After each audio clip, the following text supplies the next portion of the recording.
Ishirahamwe ry'umupira wa rugby mu Burundi rifashwe mu mugongo n'ubuserukizi bw'igihugu c'Ubufaransa ryaratanze kuri uwo wa munani Nyakanga 2023 i Bujumbura udushimwe ku migwi yabaye iya mbere hamwe niyashoboye kurangiza inkino.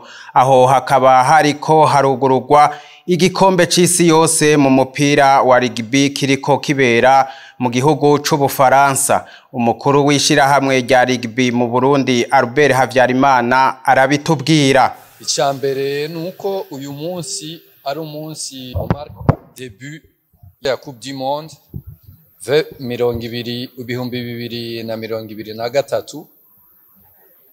Hanyuma ica kabiri nuko twaciye tubishira hamwe nuko twoheraheza officiellement ntuze championnat y'u Burundi ya rugby ya rugby kinwa n'abakinyi 15 na rugby kinwa n'abakinyi 7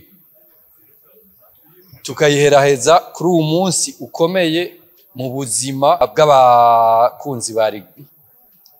Uyu munsi rero icyadukoranije n'ivyo bintu bibiri dufise bitatu.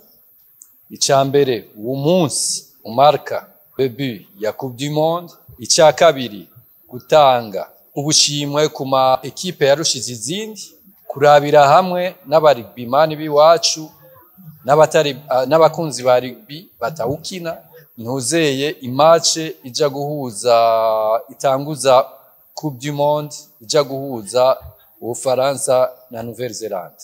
Christophe Reyake umuhanuzi mu byo gushigikirana amenyesha ko ubuserukizi bw'igihugu c'Ubufaransa buzobandanya bufasha no mu zindi nkino zitandukanye muri rusangi. L'idée c'est que tout le monde sportif puisse profiter de cette dynamique qu'on voit au rugby, qu'on voit au basket, qu'on voit aussi au volleyball. Tifuzo nuko twofasha mu nkino zitandukanye haba muri rugby, basketball, volleyball, tennis eka na athlétisme, inkino zose muri rusangi co ubuserukizi bwifuza. Que on peut passer d'un sport à l'autre, c'est pas parce qu'on joue au rugby aujourd'hui que demain on va pas jouer au foot ou que demain on va pas faire des crosses ou des marathons. Voilà donc le rôle d'une ambassade dans un pays comme le Burundi. Aho mwomenya ko ico gikombe c'isi yose cuguruwe n'igihugu c'Ubufaransa hamwe na Nouvelle-Zélande.